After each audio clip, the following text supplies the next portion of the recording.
So Mark, we're gonna go through an exercise called foam roller bridge.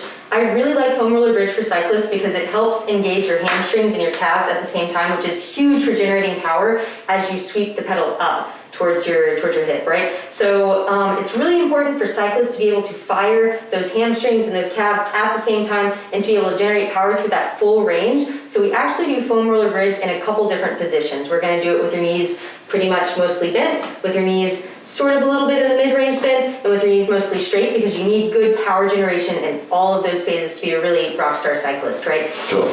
So, for this one, you're gonna lie down on the floor, which you're already there. You're gonna get a foam roller. What you're gonna do is you're gonna put the balls of your feet onto the foam roller, and you wanna get the foam roller where it's not gonna roll around, so we have a yoga mat here so it doesn't stick as much.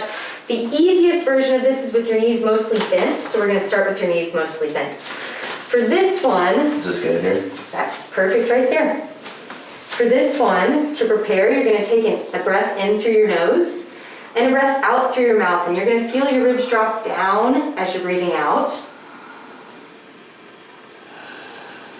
Nice. And on your next breath out, you're gonna lift your hips off of the ground by driving through your feet.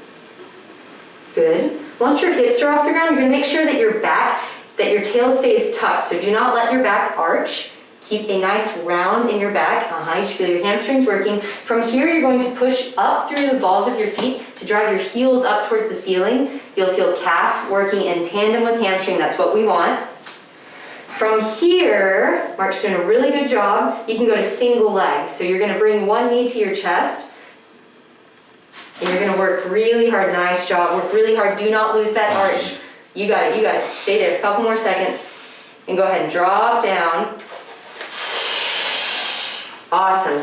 Ideally, as you're going through this one, you're focusing on your breathing, right? And you're doing breath in through the nose, big controlled breath out through the mouth. It's easy when you get at the top of how difficult that is to just hold your breath. Yeah, definitely wasn't breathing at all. That's okay.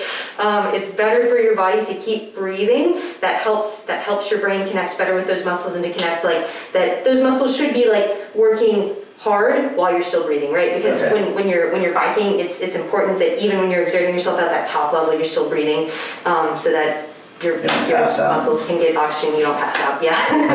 So that was the close leg version of it. Let's show the mid-range version. It's gonna be a little bit harder. Kind of about like here. Kind of about right there's perfect. Okay. Yep. And then you're gonna prepare with the breath in through the nose and a breath out through the mouth. Good, then you're gonna lift your tailbone off the ground. Make sure your back does not arch, keep that tuck, and drive your heels up towards the ceiling. Feel hamstrings and feel calves. And then let's try the other leg. Nice, hold that, hold it. Big breaths, do not let that back arch. Hold on to hamstring, hold on to calf. Don't let that heel drop down. Good, and go all the way down here and rest. Nice. So, as Mark would agree, this is a pretty spicy exercise, especially the first time that you try it. A lot of times when people try it for the first time, I have them stick with double leg, right? If you're getting a good engagement of hamstring and calf, start with double leg first. Cyclists need to be able to use their legs individually from each other, right? So eventually, cyclists are going to want to do the single leg version, and eventually you're gonna want to push how long you hold it for. So when you start out, if you got 15 seconds is perfect, right? But your goal should be build up to a minute of a single leg hold, and if it even gets easy, instead of just a static single leg hold, you can move your foot back and forth a little bit like this, to add a little bit of curvation to the foam roller. That makes your muscles work even harder to control those little motions. Let's try the knees almost all the way straight so you can feel the challenge there. It actually seemed easier to hold the position when I was like breathing. When you're breathing? Yeah, nice, awesome. So like here? Yep, so there. So there's a little bit of bend in your knee. Mm-hmm. But your knees are mostly straight. You are still on the mat, yep. Okay. Breath in to prepare, and big breath out. So those ribs drop down. You want to feel your outside abs engage here. Good. Drive the hips off the ground. Good. And this one is tough. Good. Do not let your back arch. Keep that back rounded out and drive heels up towards the ceiling. Good. Keep breathing. Good. Big breaths in and out. You want to look for here, do not let your back arch. When your back starts to arch, if you can't fight it, it means you're done with that rep. Mark, if How's you my want, back look? your back looks good, you're doing great. If you want to go to single leg here, you can go to single leg. Keep breathing though.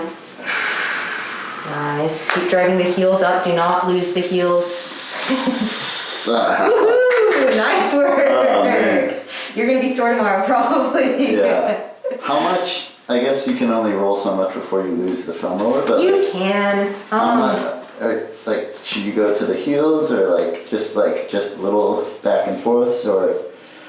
Yeah. Like you were talking about adding that extra range of motion. Yeah. So I usually recommend that people do this in 3 different positions, but if you wanted to test it out and go through more, you could draw your knees up to be even more bent and try to go all the way as straight as you can go before the foam roller slips off of your feet, right? Okay.